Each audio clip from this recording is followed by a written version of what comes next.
There's a moment right before something powerful happens, and almost nobody notices it. It's not loud. It's not dramatic. It looks like nothing at all. It looks like someone going quiet, someone pulling back, someone disappearing. And the strange part is, everyone around them assumes they're falling apart, when in reality, they're doing the one thing that actually rebuilds a person from the inside out. You've probably felt this pull before, that urge to stop explaining yourself, to stop showing up in every conversation, every group chat, every event, to just go still for a while. And maybe you ignored it, because silence feels like weakness in a world that rewards noise. We're taught that success looks like visibility. Post more, talk more, prove more. So when someone goes quiet, we assume they're losing. But here's what almost nobody tells you: the people who come back the strongest, the ones who completely transform their lives. Their bodies, their mindset, their finances, their relationships, they almost always disappear first. Not because they gave up, because they finally stopped performing. Think about anything in nature that transforms. A seed doesn't grow while sitting in the sun on a table. It grows underground, in the dark, where nobody's watching. A caterpillar doesn't become a butterfly in public.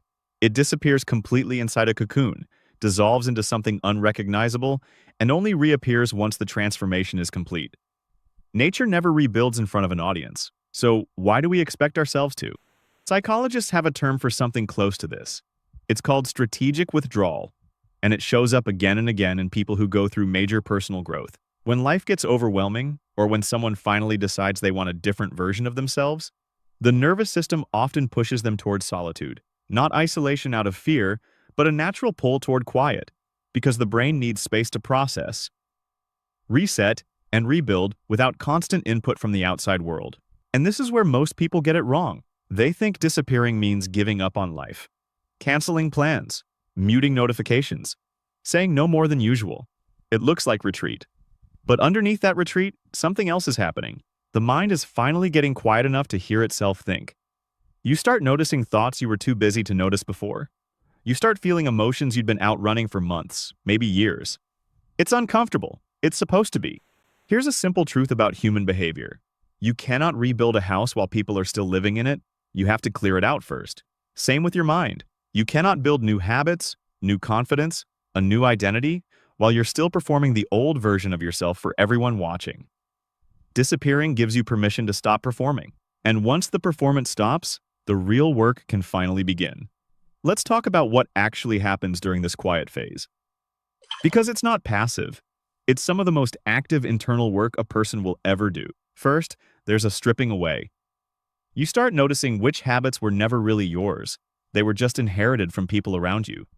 Which opinions were never truly your own, just borrowed to avoid conflict. Which goals you were chasing because you actually wanted them.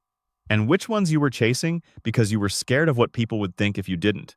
This stripping away is uncomfortable because your identity starts to feel unstable for a while. That's normal. Psychologists call this liminal space, the in-between stage where the old version of you is gone, but the new version hasn't fully formed yet.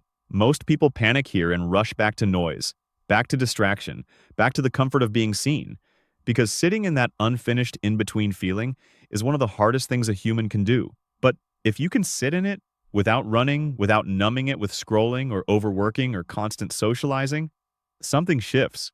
You start rebuilding from a place of truth instead of habit. You start choosing your mornings instead of reacting to your notifications. You start training your body not to prove something to anyone, but because you actually want to feel strong. You start reading, learning, thinking. Not to sound impressive at dinner, but because your curiosity is finally awake again. This is the part nobody sees. While you're quiet, you're not shrinking, you're compressing. Like a spring being pushed down before it releases.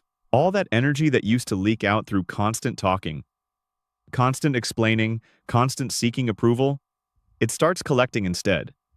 And when you finally return, it doesn't come out as noise. It comes out as power. There's another reason disappearing works so well, and it has to do with how the brain forms new identities. Every time you show up the same way, in the same environment, around the same people, your brain reinforces the old pattern. It's easier to become someone new when you're not surrounded by constant reminders of who you used to be. That's part of why stepping back, even briefly, creates space for actual change. Not because the people around you are bad, but because familiar environments quietly pull you back into familiar behavior. Now here's the part people forget. Disappearing isn't the goal. Reappearing is. The silence isn't meant to be permanent. It's meant to be a forge.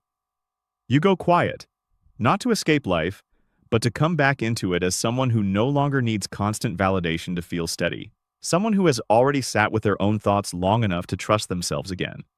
And when you do reappear, you'll notice something interesting. You won't need to announce your transformation. You won't need to explain where you've been or what you've been doing. People will simply notice a difference.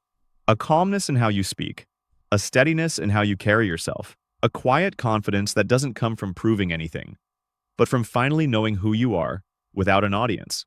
This is the real meaning behind disappearing in silence and reappearing in power. It's not about isolation for its own sake. It's about giving yourself permission to stop performing long enough to actually become someone stronger. The world will keep rewarding noise. But real transformation almost always happens where no one's watching. So if you're in a season right now where you feel that pull to go quiet, to step back, to stop explaining yourself to everyone, don't fight it. That pull isn't weakness. It's your mind asking for space to rebuild. Let it happen. Trust the process even when it feels uncomfortable. Even when it feels like nothing is happening. Something is happening. You're becoming the version of yourself that doesn't need permission to exist fully. If this gave you something to think about, take a moment to like this video.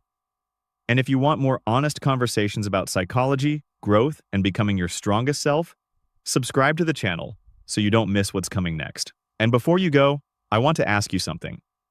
When was the last time you truly disconnected from everyone, even for a day, just to hear your own thoughts clearly? I'd love to know in the comments.